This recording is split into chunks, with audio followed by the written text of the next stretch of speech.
Welcome to Rebelle Rally Live, presented by Toyota. This is our first midday competition update at the 10th anniversary edition of the toughest off-road rally in the United States. This is day 5, presented by Stryten Energy, and we are coming to you from Base Camp 2 in Ridgecrest. And if the story of Base Camp 1 was wind, as you can see, the wind has followed us here, but really the story of Base Camp 2 here in Ridgecrest is rain. We have all the elements here at the Rebelle, but certainly the weather has been the biggest story of today. Matthew, we thought we were going to get some rain today, and I think Mother Nature has outdone herself. A lot of us hoped the wind we felt last night was going to blow through and just bring the rain, but it's just all come with it. You know, in the Rebelle, we often try to just talk about the W. We don't say, maybe too many people said wind, and that's why we got so much wind, but we talk about W, and we hope W stays away. But you know what? It's the Rebelle. Like, the teams are equipped for it. The cars are equipped for it. This is just what the Rebelle looks like sometimes. And in 10 years, the one other weather element the Rebelle had really never dealt with was, in fact, rain. So happy 10th anniversary, Rebelle Rally. We've now seen it all. And out on the course, you know, a day that was really designed to be a tough day for both the navigators and the drivers because of the weather. You know, it's arguable who it's a tougher day for. For the navigators, because everything is so socked in, there's so much fog, it is really tough to see a lot of the mountain ranges and features that you're going to want to navigate off of. And then for the drivers, Matthew, it seems like there's going to be a lot of slipping and sliding out here on course. 100%. The conditions are changing moment by moment. You know, we've actually got some photos from on course. Let's have a look at those. Yeah, well, we can sort of see. Scrub Blade could help us there. That's what we're looking at, what the course looks like from inside of most of the competitors' cars today. And I imagine they're probably making strategic decisions how frequently to get out of the cars today, especially when it is eventually aluminum yields. Yeah, aluminum yields as well. That poor Pennzoil sign just took a battering until its support system gave up. So you're just in evidence here. You just see that little wash right at the crest there. The desert gets completely reformed when it gets too much water. And water does not soak in the desert. It runs, and it recreates a shape.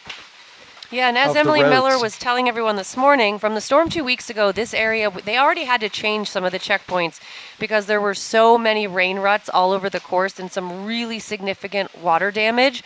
And so we were trying to avoid a lot of the areas that already had significant damage. And then now we're seeing that damage magnified in real time because the rain has really been coming down, especially the past couple of hours. That stuff's really tricky there. Some of it is just sand that's just wet sand, so it's grippy and you're fine. And then the next moment you're driving on clay and it looked the same on the surface. Suddenly now you're sliding away and trying to keep your car on the road and such. So definitely a day that the drivers are going to earn it. Yeah, well, and speaking of some really difficult driving, over at Dove Springs, there's a few really intense hills to drive over there. And I think we have some video of a couple of the teams trying to navigate what has become, I think everyone's calling the Dove Springs Hill Slide. Mm-hmm. All right, so they're headed down this descent. Surely they didn't get out and walk down it to look at how steep it is. They can see it's a path, but it's probably changed since the rain's been falling. If you watch this car closely, you're going to see they suddenly seem to start picking up speed. That happens here in the next moment. I think this is the one. Yeah, there they go. Whoa, whoa, whoa, whoa, whoa, whoa, whoa. And then there's a bump there, and maybe they get some more grip under the tire. But you can see the drivers turned into passengers there for a moment. You know, and knowing how to use the systems on your car is really critical. A lot of people forget that they have downhill ascent control. And that's like having 4 brake pedals on each tire. And if you can use your descent control capability, it really will help keep the car stable in situations like that. And now, you know, besides just the challenge for the drivers and navigators because of the conditions that are being created out there, you know, as we're looking at the campsite last night, right? You have to really learn to deal with the elements, right? To not let this completely get you down, that this was the situation for camping last night. And when you're out on course and you have a mechanical issue, you have to get out of the car and sometimes change a tire, sometimes work on your car in a rainstorm, in a snowstorm. I remember 2021 changing a tire on the side of Titus Canyon in a snowstorm. It was It is now a very funny memory, but it was my Oh, and least you favorite drove, memory. Didn't you drive on that flat tire for a while finally? We drove a Rebelle Enduro challenge on a. We blew it in the middle of the challenge and just drove to the end and pretty much shredded the tire. But so one of the things that is going to be happening out on course quite a lot today, Matthew, is if you blow a tire. If you have a mechanical, if you're sort of looking at some difficult driving, I imagine, especially because of the tough navigation, the teams are going to be teaming up a lot out there. And this is where the spirit of the competition is really going to come in. This is not a day, I don't think, that you're going to get through, especially the teams who are newer, who this is a pretty terrifying day for a lot of them. You're going to be teaming up out on course, and you're going to have some teams helping you out. And if you look, there were a couple of the Jeep Wranglers out on course today really helping each other out. The 167 of Christy Levy and Heidi Bailey had a flat, and you see the 149 of Carrie Porter and Heather Lindvall in their 2008 Jeep Wrangler stopping to help them. This was happening a lot out on course today, and as you can see, this was even before the rain was coming down in the way that it is now. Yeah, it sure was. They've been in all kinds of different terrain, and here in the desert you find, bushes, sticks, sharp rocks, all kinds of random things that can cause you a flat. But that just idea of teamwork and like helping each other, it helps just keep the whole spirit up today. Another team's funny joke about how bad, maybe it sucks being wet or whatever. Like those kind of like things where you're all against the same weather, just make you feel better. All right, so today's brought to you by Stryten Energy. They make all sorts of things that you may not see or touch firsthand, but one of those things is your normal lead-acid flooded cell battery, like you might find in a vehicle that causes a normal vehicle battery.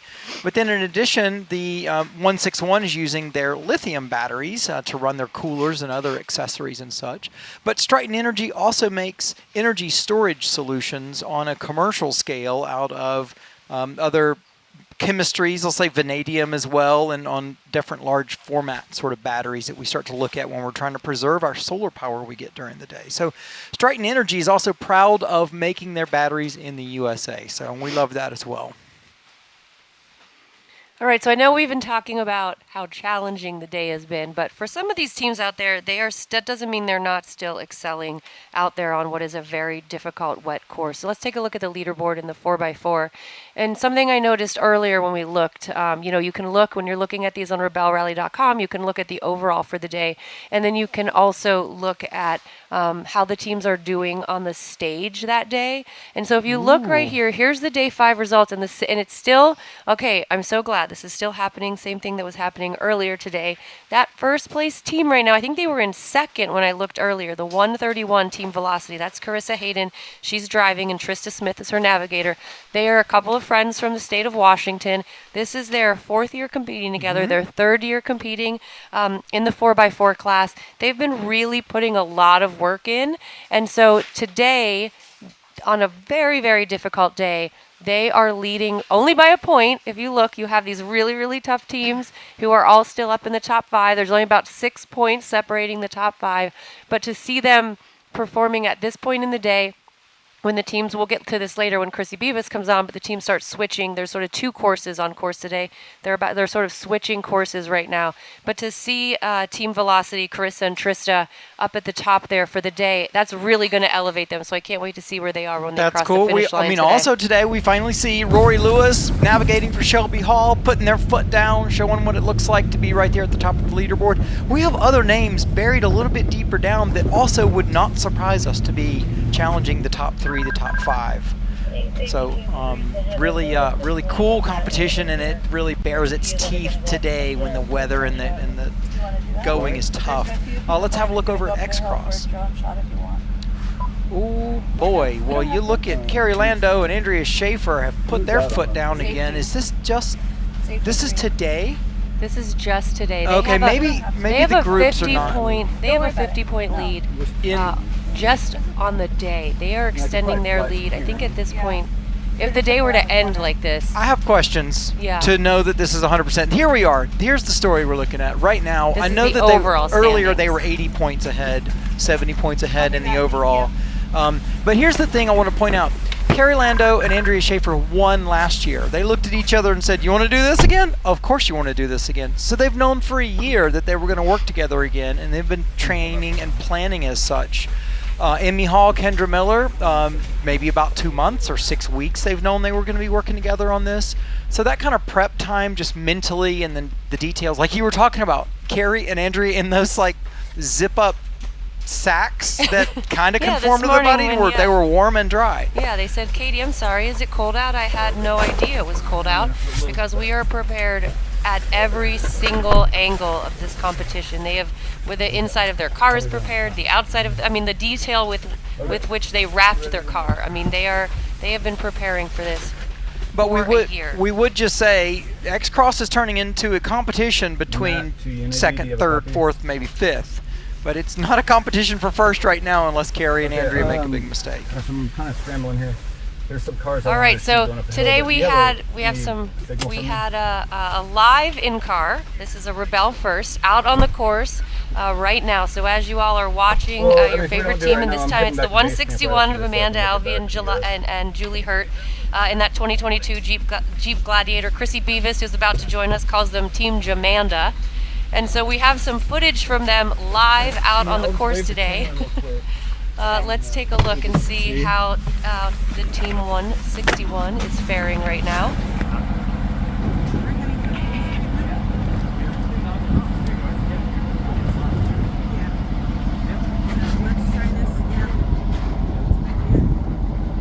All right, so you got me? So the rail is right All right, there. cool. I'm going to move. Yep. You want me to go the opposite? We want to go that way then. Move. Okay. Yes, please. Okay.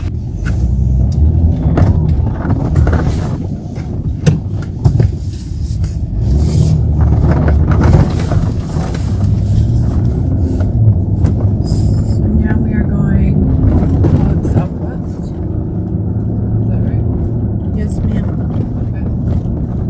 So we are going southwest. Okay, so that was around 10:30 this morning. So if you happen to see, if 161 is your favorite team and you happen to see them maybe go a little too far down one route, stop, turn around.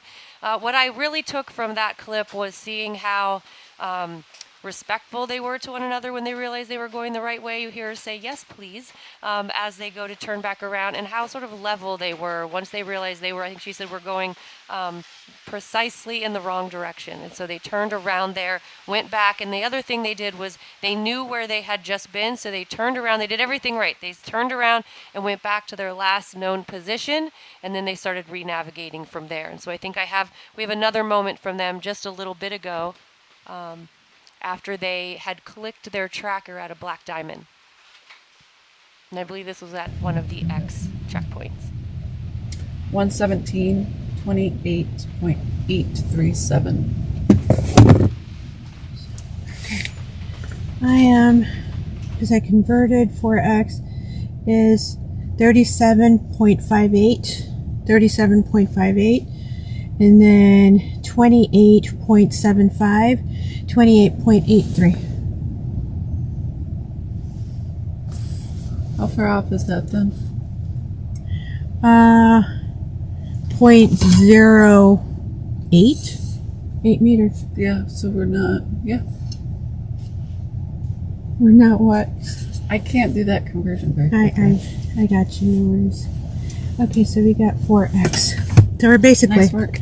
on it, Yeah. up there. So what was happening there is after they click their tracker at the black diamond, they're given a Latin long, and so she went back, plotted it on the map, and then measured the distance between her original plot of the checkpoint and where they clicked their tracker, and you see them realizing they were 8 meters off of the actual checkpoint. So that is basically a bullseye.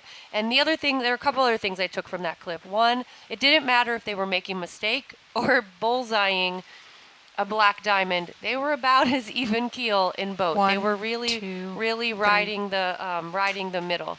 And then the other thing was you can really use that we would always write notes to ourselves, something I sort of forgot about. You can't use the display in your car. And so a lot of times each morning you'll write maybe like a nice note to yourselves or something to remember, or the key information you had to remember that day. So today the speed limit was something that was really talked about. And so that's just a way to glance down throughout the day and just have a quick mental reminder of those sort of important things. All right. Well, we gave you a little bit of a preempt to know what was happening midday today. We're happy to introduce our special guest, Chrissie Beavis, with the competition update conversation. Yeah, hi guys. Yeah. Glad to be here. Yeah, well, thanks for joining us. So, we've talked a lot about what's going on course, but what I would love for you to start by talking about is, if you're someone who's at home watching the live scoring, watching the trackers, and you weren't in the meeting this morning with Emily Miller, who was explaining that there are essentially two courses today, Right. an A team and a B team, and at midway through the day they're going to swap.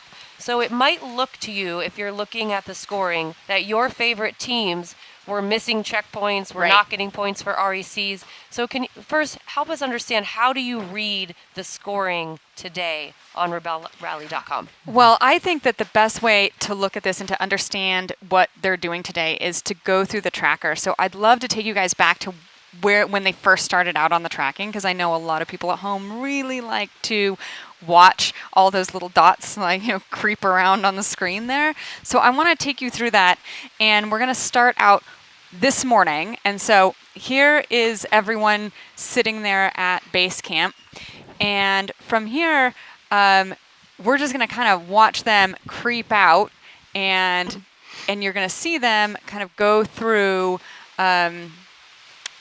Let's get this started. Here they go. So as they start to spread out, you can immediately see that some people are going out on the REC, and that's that yellow line with the little orange triangles. And then some people are heading out in a very, very different direction. And so we have these West CPs over here, and this is in the Dove Springs and Bird Springs area. They actually get all the way up here into Kelso Valley. And on the right-hand side, they have Spangler. So this is all an open OHV area. And so this group that had to do the REC first off the line is, after the end of the REC, they are getting a bunch of out-of-order checkpoints. So once they've done the REC, they're basically free to just start going for all of these checkpoints. And so rather than this crew over here on the west, where you see them kind of all going in a line, and they're just going to line up, and they're going to go all the way up Bird Springs Pass, through Kelso Valley, and back down Dove Springs, you can kind of see they're all lined up. Whereas over here on this side, they are spreading out. Over there on the left, where we see all this those black X checkpoints, is that the slippery hill, the super hilly area we were just seeing? Yes. So Yeah. this area here, these black diamond checkpoints are on a road book, and so that's those lines that you see there. So there's actually a light blue line, and that shows the regular route, which is a little bit harder to navigate, and the dark blue, which you can kind of see, comes out from under the light blue line, and that dark blue indicates the X route, which is harder to drive. So right here we can see 122 is heading through that dark blue section. That's the X route. That is tricky driving, especially since it's been raining. It is incredibly slippery in some spots, going up and down very, very steep hills. There are times when they have to get off of the route just to continue. We could see Susan Piper choosing that, Laura Wanless choosing that, all the teams right there, Trista and Carissa. Yep. Going that difficult route there. Yeah, and so right now over here we have the A group. So these are actually the higher up runners in the pack, and so they were sent over to this section first this morning. And so we see a lot of people taking that X route. I'm very curious how many people are going to be taking that X route later on today. Our X-Cross cars are going over to that slippery, steep stuff this afternoon. No, after it's been soaked. the X-Cross cars are here. Yeah, so the X-Cross cars went out at the end of the A's. So here they are. Okay. So now we have the X-Cross cars coming through into that Precision Enduro, and it is tricky. Cool. You can even see they're just skipping that. Oh, a couple that's of them great. did it. Uh-huh. They went back and forth to find the right route to go up and down. So this is a really exciting course, and they don't have latitudes and longitudes here. They have to follow a road book to get through this line here. So I'm very curious what some of the other teams. By this time, you can see that the teams that were over on the east side have now started to trickle over into that west side, and the teams that were on the west side are in this middle section here, which I got to tell you guys, I pre-ran that a week ago, and it is rough. It is really, really rough. Right now, we have a lot of the X-Cross, 4x4 teams there, and so if I was in an X-Cross car, I would not do much of this. I was out in a Subaru Forester, an old Subaru Forester, 20-year-old stick shift Subaru Forester, last Monday, pre-running this section, and it was really, really slow going for me. In fact, there were areas that if I wanted to cross, see where these guys are, this area here is so washed out, and you can just see the water is going to be running, and it is going to be running today because it's been raining up in these hills since about 3 a.m. And so these guys are crossing a lot of water. So if I was in one of those Subarus and those X-Cross vehicles, I don't know that I would want to go into that area. There would be places where I'd definitely turn around. So you can see that the X-Cross, it hasn't made it there yet. So we are, this is real time, that's live now. And our X-Cross teams are going to be coming over here, picking up that green. And I think that's something to watch now to see, do they try? Who is going to try for that middle section? Because there's so many checkpoints over here. And this open area, believe it or not, is actually less beat up now than the west side. So this open area here has less rain damage, which is usually not the case. Usually the open OHV areas are some of the roughest places that we drive, but not right now, not after all of that rain damage that happened here 3 weeks ago.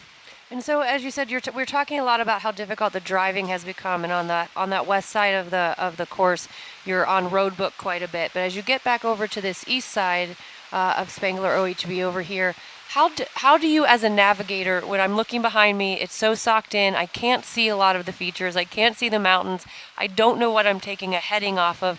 What are some tricks that these competitors are using to help them navigate on a pretty blind day? Right. I think that's one of the hardest things is that these navigators might be used to being able to see, right? Really being able to see long distances. And when they can't, they don't have anything to fall back on. And so you'll see the best navigators, the people that are going through and actually collecting these checkpoints over in this open OHV, they are being very, very careful. They're getting out, taking headings aloft, which who wants to get out and take a heading right now? But they're going to have to do that. And that's the only way to navigate right now, is to just go short headings and distances. You cannot rely on the topography around you. All right. Well, Chrissy, stay right here. You all stay right here as well. And we'll be right back with more from day 5 of the 10th anniversary of the Rebelle Rally.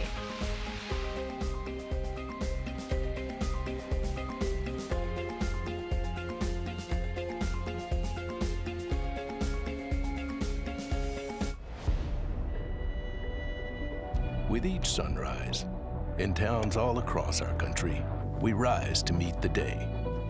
We know there's work to be done, and whether your day starts on the floor, over the road, or even off the grid, there's a good chance it starts with a battery from Stryten Energy. We make the products that keep America working. At Stryten, we're committed to delivering American jobs, building stronger communities, and keeping our domestic supply chain humming. From powering our military on land and at sea, to providing critical backup power when it's needed most. Our batteries and energy storage systems keep our country moving. But then putting America first has always been second nature to us. So push go, flip the switch, turn the key. America starts with Stryten.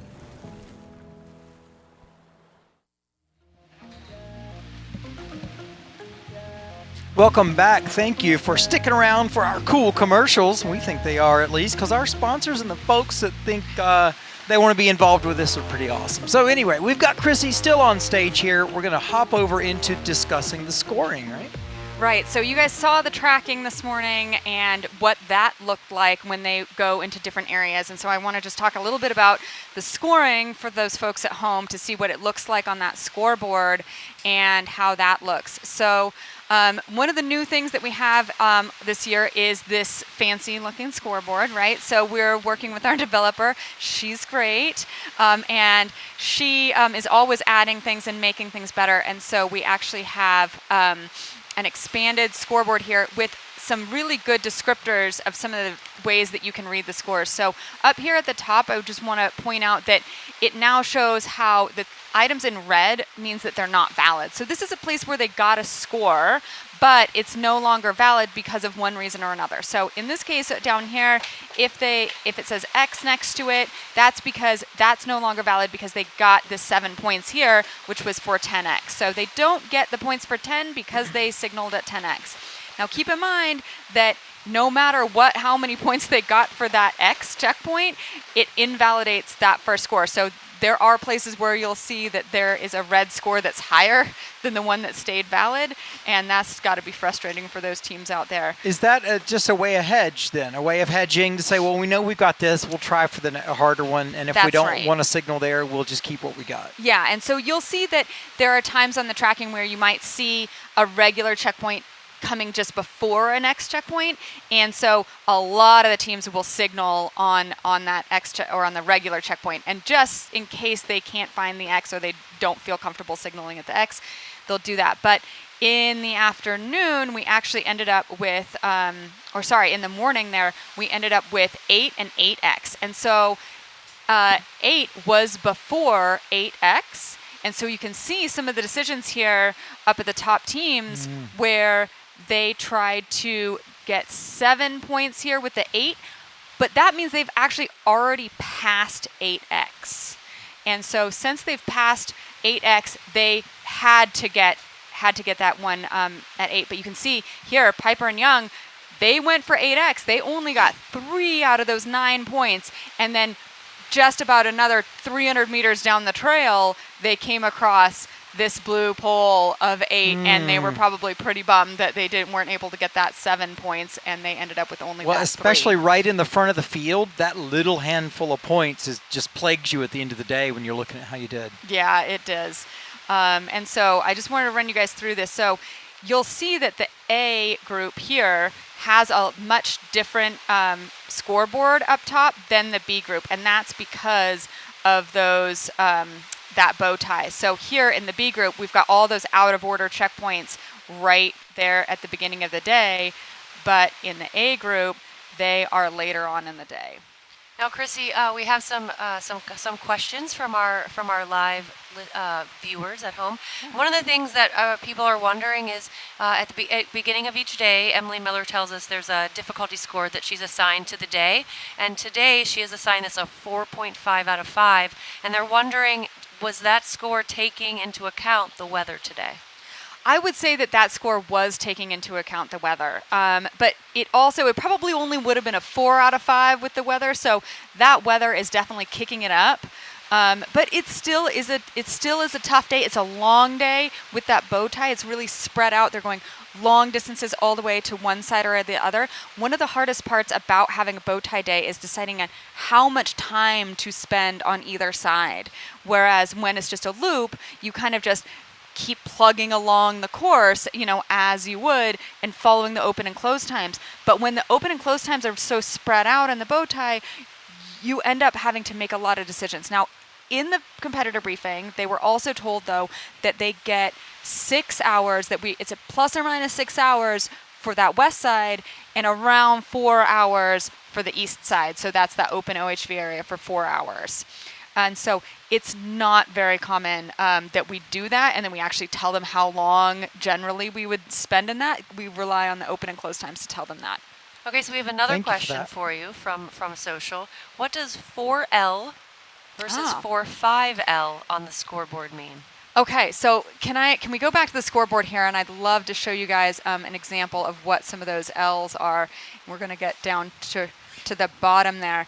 So here we've got a 20L. So that 20L means that they were late to a green checkpoint here, and they cannot get another score for any black diamonds or blues until they get another green checkpoint.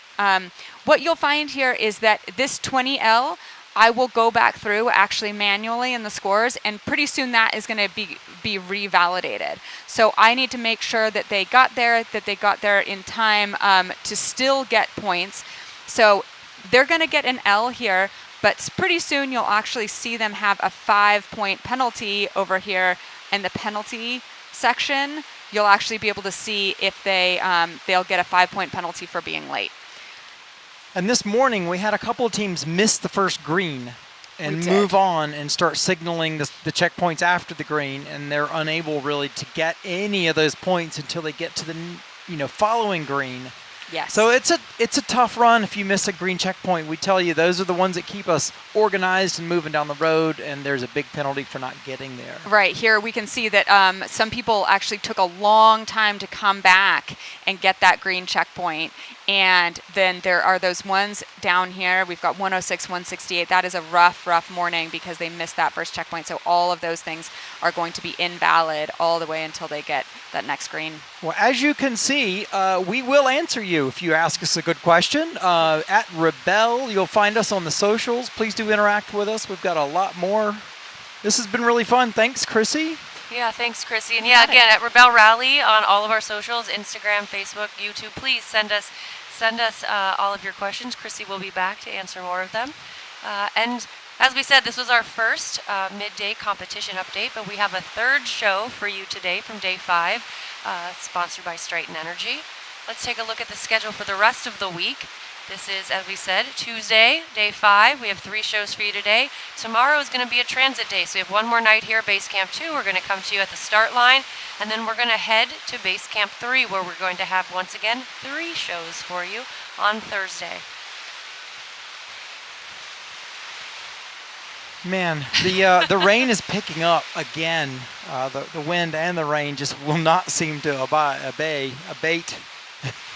Yeah, well, Chrissie, thank you so much for being here. Thank you all for spending time with us. If Base Camp 2 hasn't washed away by 5:30, we will see you right back here for another episode of the 10th anniversary of Rebelle Rally Live, brought to you by Toyota.